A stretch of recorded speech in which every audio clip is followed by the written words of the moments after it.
Hello everyone, welcome to BSP Pharmacy. I am Nikita Gupta, and as we started our subject Cosmetic Science Unit 3rd lecture number 2 Sunscreen.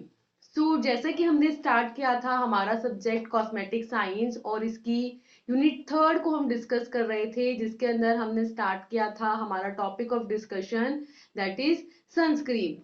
Sunscreen के अंदर हम बोल रहे थे कि sunscreen basically वो agent होते हैं, वो सब्सटेंस होते हैं जिनको स्किन के एक्सपोज पार्ट पर अप्लाई किया जाता है और ये क्या करते हैं, सन रेडिएशन से स्किन को प्रोटेक्ट करने का काम करते हैं। तो इसी को हम यहाँ पर डिस्कस करेंगे और देखेंगे कि किस तरीके से इन सनस्क्रीन को फॉर्मुलेट किया जाता है। तो स्टार्ट करते हैं हमारा topic of discussion that is sunscreen. Sunscreen के अंदर नेक्स्ट देखेंगे वो इंग्रेडिएंट जिनसे कि हमारी ये सनस्क्रीन बनी हुई होती है। ठीक है, तो इसके अंदर आते हैं organic chemical compounds that absorb the ultraviolet light and inorganic particulates that reflect, scattered and absorb the UV light like titanium dioxide, zinc oxide and combination of both. The organic particulates are which mostly absorb light like organic chemical compounds but contain multiple chromophore which may reflect or scatter a fraction of light such as inorganic particulate and behave differently in the formulation than organic chemical compound। क्या बोल रहे हैं कि जो हमारी sunscreen होती है ना वो किसकी बनी होती है, वो ऑर्गेनिक, ठीक है, और इनऑर्गेनिक दोनों तरीके के इंग्रेडिएंट से मिलकर बनी होती हैं। इसके अंदर जो ऑर्गेनिक केमिकल कंपाउंड्स होते हैं ये क्या करते हैं, आपके यूवी रेज को यानी कि अल्ट्रा वायलेट रेज को आपके अब्सॉर्ब कर लेते हैं और दूसरे होते हैं आपके क्या, इनऑर्गेनिक पार्टिकुलेट मैटर जो कि क्या करते हैं, जो यूवी रेज आती हैं उनको या तो अब्सॉर्ब कर लेते हैं या कर देते हैं, बिखेर देते हैं, छितर बितर कर देते हैं या फिर रिफ्लेक्ट बैक कर देते हैं सेम एंगल से। ठीक है, तो इस तरीके से ऑर्गेनिक जो केमिकल कंपाउंड है वो तो अब्सॉर्ब करते हैं और इनऑर्गेनिक जो है वो अब्सॉर्ब भी कर सकते हैं, रिफ्लेक्ट भी कर सकते हैं और स्कैटरिंग भी कर सकते हैं। ठीक है, इसके अंदर जो आपके कंपाउंड्स यूज किए जाते हैं वो होते हैं आपके टाइटेनियम डाइऑक्साइड, जिंक ऑक्साइड और दोनों का कॉम्बिनेशन भी यहाँ पर यूज कर लिया जाता है। ठीक है, फिर इसके अंदर जो ऑर्गेनिक पार्टिकुलेट्स होते हैं वो मोस्टली क्या करते हैं, लाइट को अब्सॉर्ब करते हैं। इसके अंदर आते हैं ऑर्गेनिक केमिकल कंपाउंड्स जिसमें आते हैं आपके डिफरेंट क्रोमोफोर्स जो कि क्या करते हैं, या तो लाइट की एक सर्टेन वेव को रिफ्लेक्ट कर देते हैं या एक स्मॉल अमाउंट ऑफ फ्रैक्शन को स्कैटर्ड कर देते हैं। ठीक है, और दूसरे होते हैं आपके इनऑर्गेनिक पार्टिकल्स जो कि अलग तरीके से काम करते हैं और ये ऑर्गेनिक केमिकल कंपाउंड्स की तरह ही या तो अब्सॉर्ब कर लेंगे या स्कैटर्ड भी कर सकते हैं, रिफ्लेक्ट बैक भी कर सकते हैं। ठीक है, देन है इसकी फॉर्मुलेशंस और प्रिपरेशंस कि किस तरीके से इनको फॉर्मुलेट किया जाता है, कैसे इन्हें प्रिपेयर किया जाता है, कैसे बनाते हैं इनको, ठीक है, सनस्क्रीन को। So these are the preparations which can be aqueous or oily solution, creams or emulsions, lotions and gel type which having different formulations. Solution types aqueous and oily can be prepared simply by mixing or dissolving the sunscreen and other ingredients in the vehicle, that is water or oil, and perfume should be added at the last.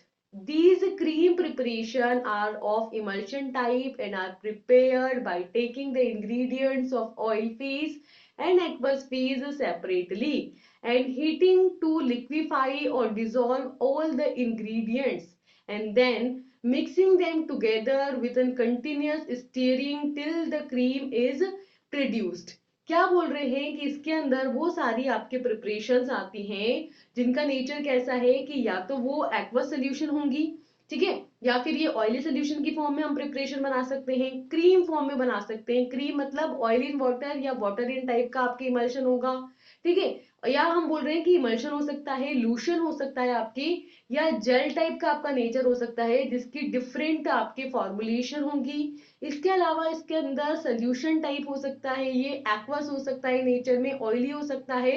और उसको बनाने के लिए simply क्या करते हैं हम, sunscreen जो हमारी रहती है, ठीक है, उसके अंदर जो इंग्रेडिएंट्स होते हैं उनको मिक्स करते हैं और उनको डिसॉल्व करते हैं एक सुटेबल व्हीकल के अंदर, जो आपके वाटर हो सकता है या ऑयल हो सकता है, ठीक है। और एट द लास्ट इसके अंदर परफ्यूम्स भी ऐड किए, ठीक है। तो क्या बोल रहे हैं कि भाई हमारी यहाँ पर जो फॉर्मुलेशन होगी ना, जो हम यहाँ पर फॉर्मुलेट करेंगे एज एन सनस्क्रीन, वो सोल्यूशन हो सकता है, सोल्यूशन भी ऑयली हो सकता, ऑयली सोल्यूशन हो सकता है, एक्वा सोल्यूशन हो सकता है, क्रीम हो सकती है, लोशन हो सकता है, जेल हो सकता है।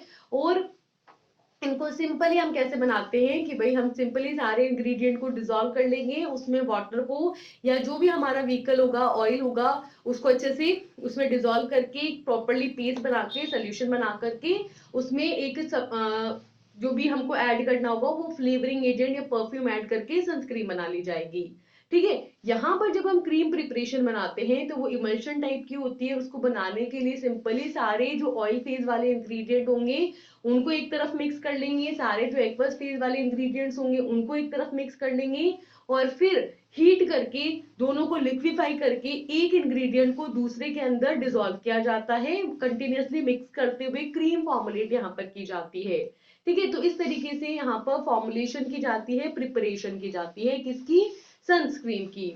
Next is some useful formulas are as follow, such as first is oil type in which homo methyl salicylate 0.8.0 gram and mineral oil 92 grams in perfumes quantity sufficient, ठीक है। तो अलग अलग फॉर्मुलेशंस यहाँ पे बताई गई हैं जिससे कि क्या बनाया जाता है, आपकी सनस्क्रीन बनाई जाती है। तो ये तो आपकी क्या है, फॉर्मुलेशंस यहाँ पे बताई गई है। फर्स्ट फॉर्मुलेशन है, ठीक है, जिसमें क्या करते हैं, आपको होमो मिथाइल सैलिसिलेट लेना होता है 8 ग्राम, और उसको मिनरल ऑयल 92 ग्राम्स के अंदर अच्छे से मिक्स करना होता है। मिक्स करके उसमें क्वांटिटी सफिशिएंट अमाउंट में परफ्यूम ऐड करके फॉर्मुलेट किया जाता है।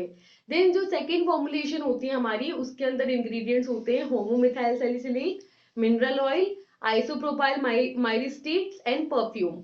होमोमिथाइल सैलिसिलेट हम यूज करेंगे same 8 gram, mineral oil use करेंगे 80 ग्राम, और 12 ग्राम यहाँ पर यूज करेंगे आइसोप्रोपाइल माइरिस्टेट, ठीक है। और इन तीनों से हम फॉर्मुलेशन बनाएंगे और लास्ट में उसमें स्मॉल अमाउंट में परफ्यूम ऐड कर देंगे, ठीक है। तो इस तरीके से हम बनाएंगे अपनी फॉर्मुलेशन को, ठीक है।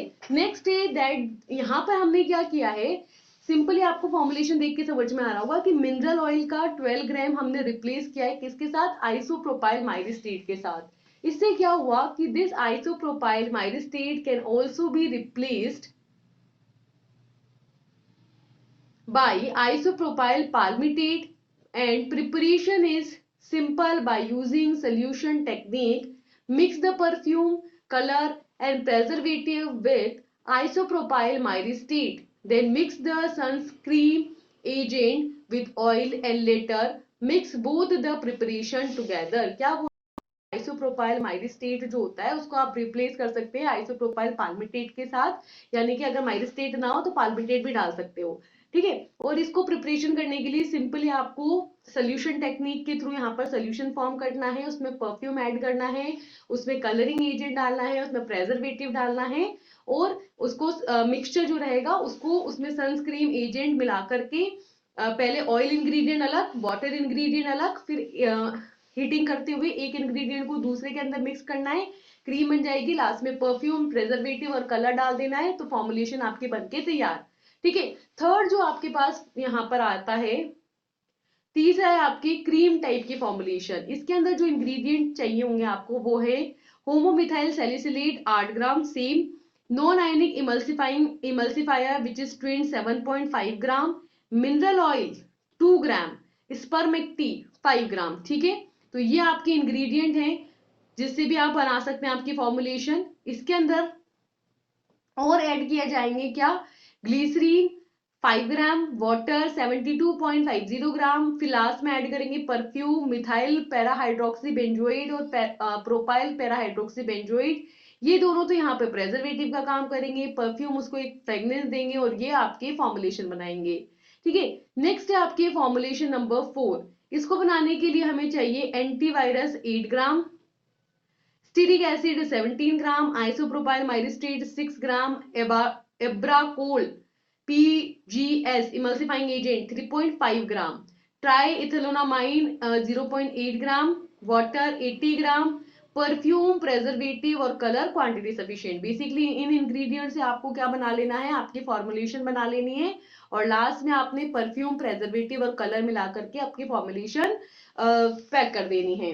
ठीक है, next is that mix together the ingredient A and heat it at a temperature 70 degrees Celsius in a separate vessel. Dissolve the preservatives in a glycerine along with a little heating and add the remaining ingredients of B and heat it to above 70 degrees Celsius.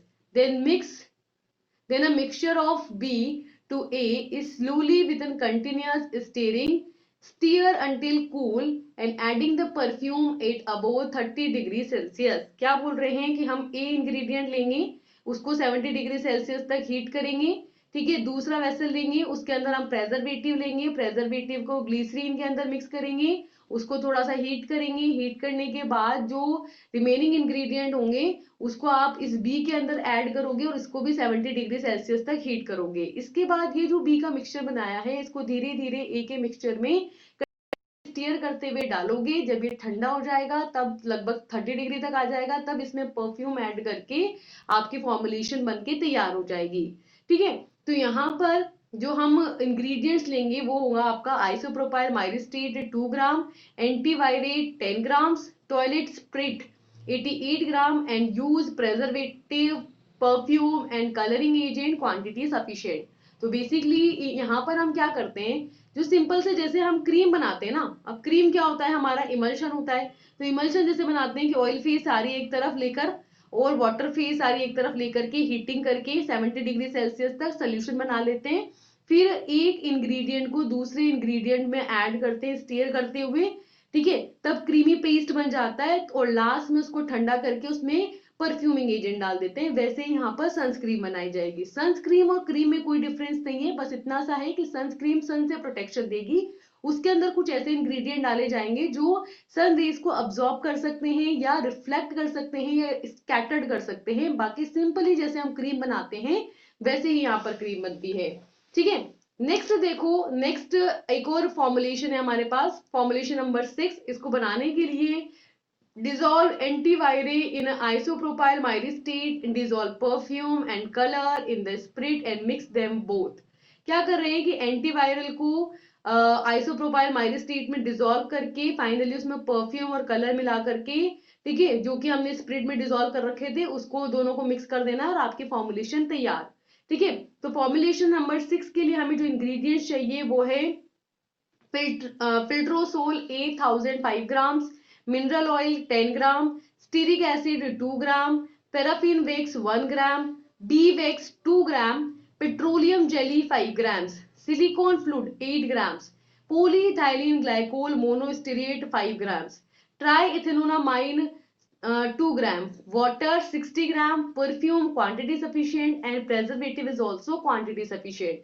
ठीक है, तो यहाँ पर हमें क्या क्या चाहिए formulation में, फिल्ट्रोल चाहिए, मिनरल ऑयल चाहिए, स्टीरिक एसिड चाहिए, पैराफिन वैक्स चाहिए, बी वैक्स चाहिए, पेट्रोलियम जेली चाहिए, सिलिकॉन फ्लूइड चाहिए, पॉलीइथाइलिन ग्लाइकोल मोनोस्टेरेट चाहिए, ट्राइथिनोलामाइन चाहिए, वाटर चाहिए, परफ्यूम चाहिए, प्रेजर्वेटिव चाहिए। इसमें से जो वाटर सॉल्युबल होंगे उनको अलग डिसॉल्व कर लेंगे और ऑयल सॉल्युबल को अलग डिसॉल्व कर लेंगे। सिर्फ परफ्यूम और प्रेजर्वेटिव को छोड़ देना है। ठीक है, और उसके बाद एक फेज को दूसरे फेज में स्टीयर करते हुए मिक्स करना है, लास्ट में आपने परफ्यूम और प्रेजर्वेटिव डाल देना है। ठीक है, नेक्स्ट इज फॉर्मुलेशन नंबर 7। और इसको फॉर्मुलेट करने के लिए क्या करेंगे कि ingredient of A is heated at a temperature at 70 degrees Celsius, ingredient of B to the same temperature and add slowly to the mixture of A. Then keep stirring till it cools and then add perfume when the temperature come down to above 35 degrees Celsius. Next is a aqueous solution type formulation. In this the ingredients are filterol B 7 gram, methyl cellulose 0.5 gram, glycerine 2 gram, ethyl alcohol 10 gram, water 80.5 gram and perfume quantity sufficient. ठीक है, तो यहाँ पर भी क्या करेंगे, जो ए होगा इसके अंदर हम जो भी इंग्रेडिएंट होंगे उन्हें 70 डिग्री सेल्सियस तक हीट अप कर लेंगे। उसके बाद हम जो बी सेम टेम्परेचर पर इंग्रेडिएंट्स बी लेंगे उनको भी हीट कर लेंगे 70 डिग्री सेल्सियस तक। फिर बी वाले जो इंग्रेडिएंट्स होंगे उसको ए के अंदर स्लोली डिसॉल्व करते हुए डालेंगे, डिसॉल्व करते हुए स्टीयर करते रहेंगे और साथ में ये कूल डाउन होता रहेगा। और जब इसका टेम्परेचर 30 to 35 डिग्री सेल्सियस आ जाएगा तो फाइनली इसके अंदर हम परफ्यूम ऐड कर देंगे। ठीक है, तो इस तरीके से हमारी फॉर्मुलेशन यहाँ पर बनके तैयार हो जाएगी। नेक्स्ट फॉर्मुलेशन ये है आपकी जेल टाइप फॉर्मुलेशन। इसको बनाने के लिए देखो क्या करना है, dissolve the preservative in a propylene glycol. यहाँ पर अलग स्टेप ये होगा कि अभी तक हम प्रेजर्वेटिव को डायरेक्टली डाल रहे थे ना, अब हमें जेल फॉर्मुलेशन बनानी है तो हमको क्या ध्यान रखना है कि जो प्रेजर्वेटिव होगा उसको प्रोपाइलिन ग्लाइकोल के अंदर डिसॉल्व करेंगे। ठीक है, और रिमेनिंग इंग्रेडिएंट्स को जैसे हम कर रहे थे वैसे ही करेंगे, वैसे ही उनको मिक्स करेंगे, सब कुछ चीजें सेम रहेगी, बस डिफरेंस ये रहेगा कि प्रेजर्वेटिव को हमें प्रोपाइलिन ग्लाइकोल में डिसॉल्व करके ऐड करना है। इसकी फॉर्मुलेशन के अंदर जो इंग्रेडिएंट्स हमको चाहिए होंगे वो है carboxy vinyl polymer 2 grams, propylene glycol 9 gram, triethanolamine 1.5 gram, filterol 5 gram, water 82.5 gram, perfume quantity sufficient and methyl para hydroxy benzoate quantity sufficient. क्या बोल रहे हैं कि इस जेल को बनाने के लिए हमें क्या क्या इंग्रेडिएंट चाहिए, हमको चाहिए होगा carboxy vinyl polymer, propylene glycol जिसमें हम प्रेजर्वेटिव को डिसॉल्व करेंगे, ट्राइथिनोलामाइन, फिल्ट्रोल बी, वाटर, परफ्यूम और मिथाइल पैरा हाइड्रोक्सी बेंजोएट। यहाँ पे जो मिथाइल पैरा हाइड्रोक्सी बेंजोएट है यही आपका प्रेजर्वेटिव है और इसी को हमें प्रोपाइलिन ग्लाइकोल के अंदर डिसॉल्व करके देना है। ठीक है, वाटर फेज के अंदर। नेक्स्ट है हमारे formulation number 10, this formulation of sunscreen with SPF 20 है ना, इसका जो सन प्रोटेक्शन फैक्टर है वो है 25। For an example water in oil type of sunscreen lotion that is SPF 25। ठीक है, फॉर्मुलेशन की बात करें तो इसके अंदर हमको तीन फेजेस बनानी पड़ेगी, फेज ए, फेज बी और आपकी फेज सी। ठीक है, फेज ए के अंदर जो इंग्रेडिएंट होंगे वो होंगे डाई मेथी 1.5%, व्हील गम oil 3%, octyl palmitate 4.5%, isohexadecane 6%, cetyl dimethicone copolyol 2%, cyclomethicone and aluminium magnesium hydroxide stearate 10% and candelilla wax 1%। ठीक है, तो इनसे हम एक फेज ए बना लेंगे। फिर जो हमारी फेज बी रहेगी उसमें रहेगा सोडियम क्लोराइड यानी NaCl एंड वाटर। तो ये आपकी हो गई क्या, ऑयल फेज। ये हो गई आपकी वाटर फेज जिसके अंदर सोडियम क्लोराइड यानी कि NaCl को वाटर में डिसॉल्व करके देंगे, ये है आपका 0.50%। इसको हमको मिलाना है 51.3% वाटर के अंदर। एंड थर्ड फेज होगी हमारे टाइटेनियम डाइऑक्साइड यानी TiO2 और C12 to C15 alkyl benzoate की जिसके अंदर कंसेंट्रेशन होगी 20%। और इन सब से हम अपनी SPF 25 की फॉर्मुलेशन बना लेंगे। अब हमारी फॉर्मुलेशंस बन के तैयार है, अब हम इनको चेक करेंगे, इवेलुएट करेंगे डिफरेंट पैरामीटर्स पर। तो next is the evaluation parameters of an sunscreen. First parameter है spectrophotometric evaluation. This is basically to evaluate the UV radiation absorption ability of a sunscreen compound using a UV spectrophotometer.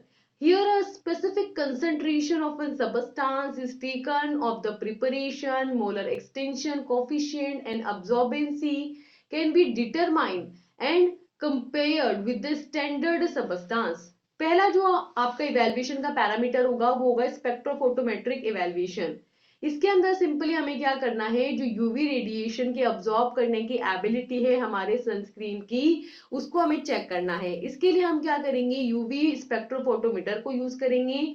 इसके अंदर हम अपने substance की एक specific concentration को लेंगे, एक स्पेसिफिक प्रिपरेशन को लेंगे और उसका मोलर एक्सटेंशन कोफिशिएंट या उसकी अब्सॉर्बेंसी को हम फाइंड आउट करेंगे और उसको स्टैंडर्ड सबस्टांस के साथ कंपेयर करेंगे। कंपेयर करके फाइंड आउट करेंगे कि हमारा जो सब्सटेंस है स्टैंडर्ड के कंपैरिजन में कितना इफेक्टिव है। सेकंड है इरिथ्रिमल डैमेज।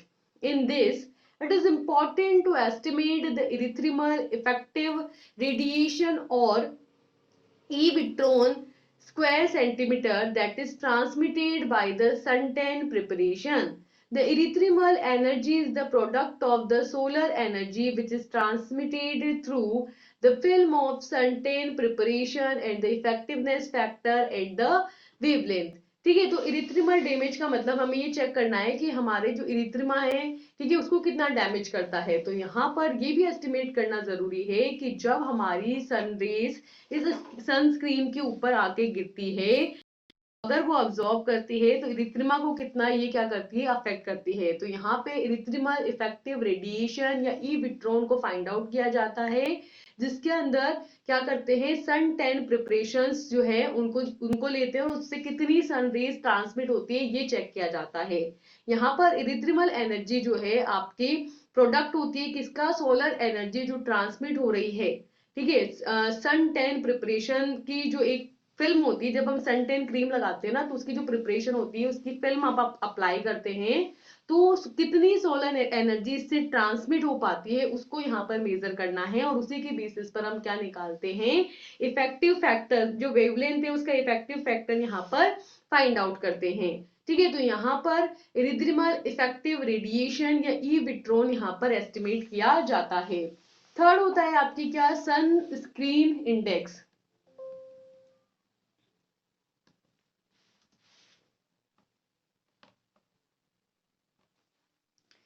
अगर हम बात करें सनस्क्रीन इंडेक्स की, तो यहाँ पर कैसे फाइंड आउट किया जाता है ये सनस्क्रीन इंडेक्स, देखो, this is a evaluation of an relative screening activity of the sunscreen compound.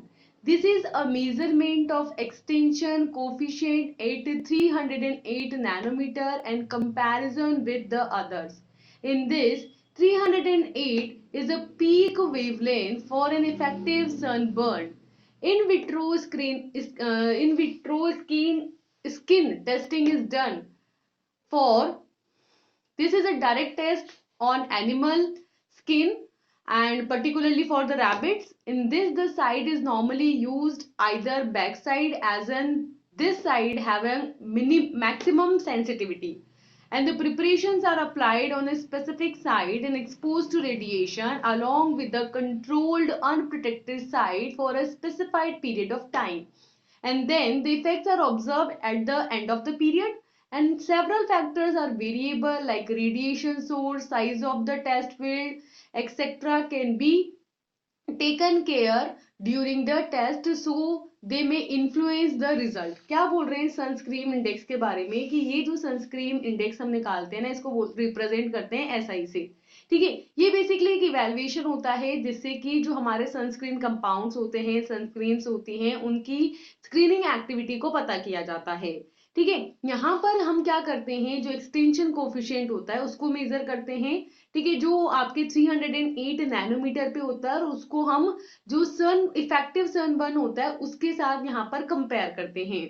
इसके लिए हम यहाँ पर इन वीवो टेस्टिंग परफॉर्म करते हैं, यानी कि एक पर्सन की स्किन को यूज करते हैं जो लिविंग कंडीशन में होता है और उस पर टेस्ट परफॉर्म करते हैं। तो इसके अंदर क्या करते हैं, ये एक डायरेक्ट टेस्ट होता है जो एनिमल की स्किन पर किया जाता है।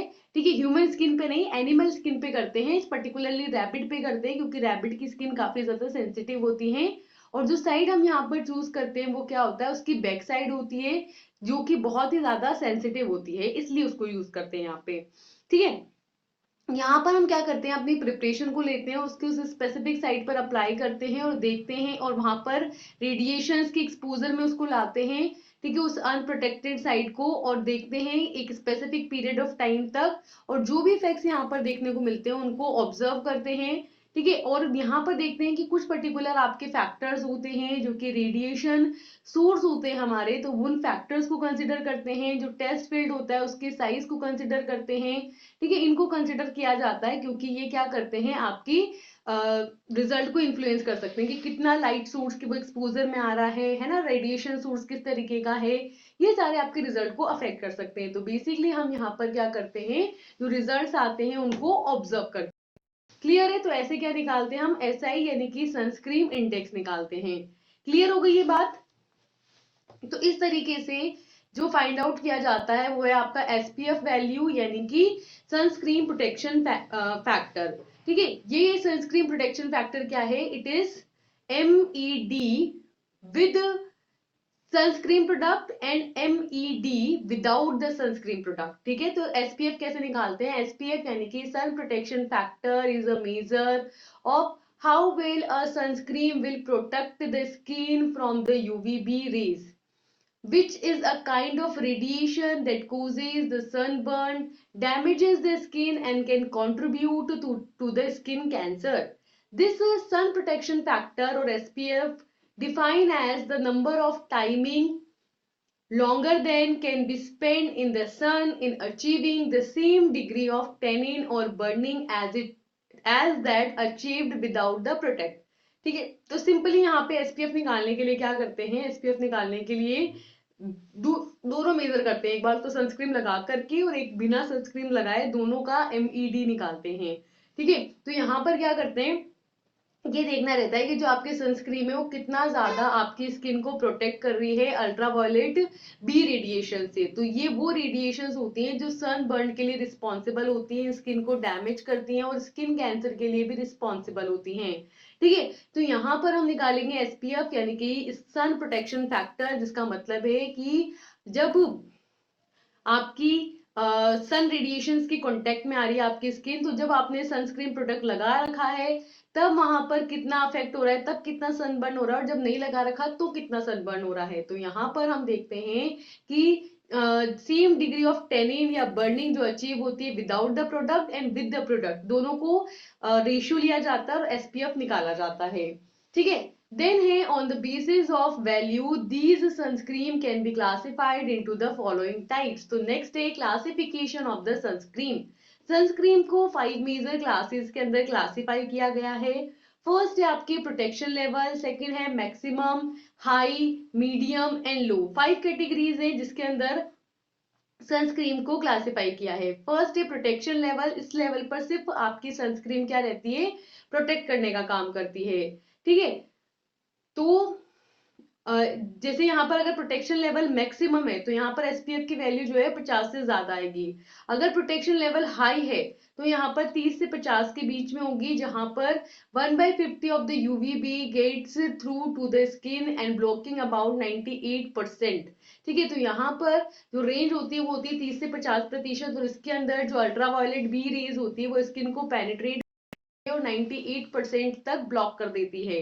ठीक है, ब्लॉकिंग इफेक्ट शो करती है। जब मीडियम होता है यहाँ पर प्रोटेक्शन लेवल, तब यहाँ पर एसपीएफ की वैल्यू आती है 15 to 13, 15 से 30, जहां पर ये जो यूवीबीज होती हैं, बी रेज होती हैं, ठीक है, इनको ये स्किन की जो पोर्स होते हैं उनको ब्लॉक कर देती है 97% तक। तो इन दिस 15 to 13 आती है SPF value, and 130 of the UVB get through to the skin, blocking about 97%। तो सिर्फ 1/30 रेडिएशन ही स्किन के अंदर पेनिट्रेट कर पाती है, 97% तो ब्लॉक हो जाती है।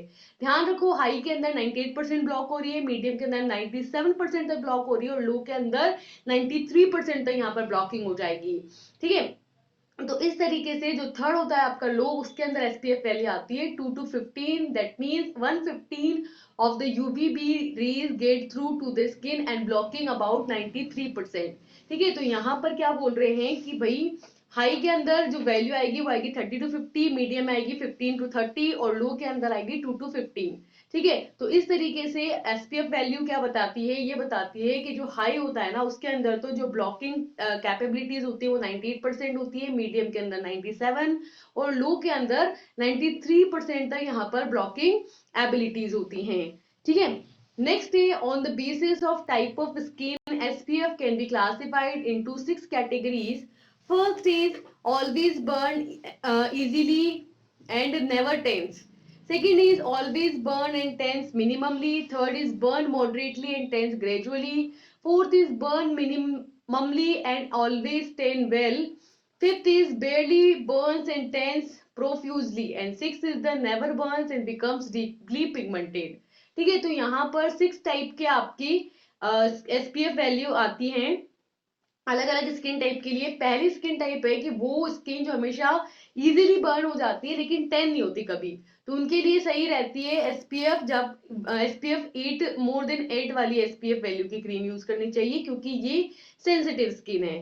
सेकेंड है जो हमेशा बर्न होती है लेकिन टैन बहुत कम होती है, इनके लिए एसपीएफ वैल्यू जो सही रहती है वो होती है 6 to 7 रेंज की, और ये भी सेंसिटिव होती है आपकी स्किन।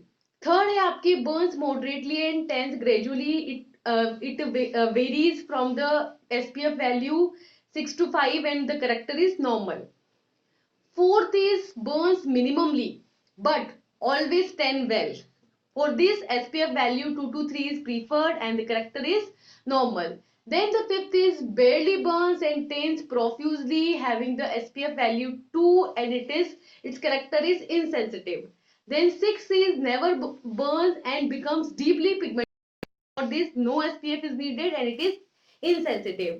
ठीक है, तो यहाँ पर 6 टाइप के आपके स्किन टाइप होते हैं जिसके अकॉर्डिंग SPF 8 से लेकर के SPF 0 तक की रीडिंग के आप सनस्क्रीन यहाँ पर यूज कर सकते हैं। और जो हमेशा बर्न होती है वो सेंसिटिव स्किन होती है, जो थोड़ा बहुत बर्न होती है और थोड़ा बहुत ही आपकी टैन होती है वो नॉर्मल होती है, और जो बर्न तो कभी भी नहीं होती है लेकिन डीपली पिगमेंटेड हो जाती है वो इनसेंसिटिव टाइप की आपकी स्किन होती है। ठीक है, तो ये सारी जानकारी हुई किसके बारे में, सनस्क्रीन के बारे में। अब हम मिलेंगे नए लेक्चर के साथ, कुछ नए टॉपिक्स के साथ। Till then thank you and all the best, bye bye.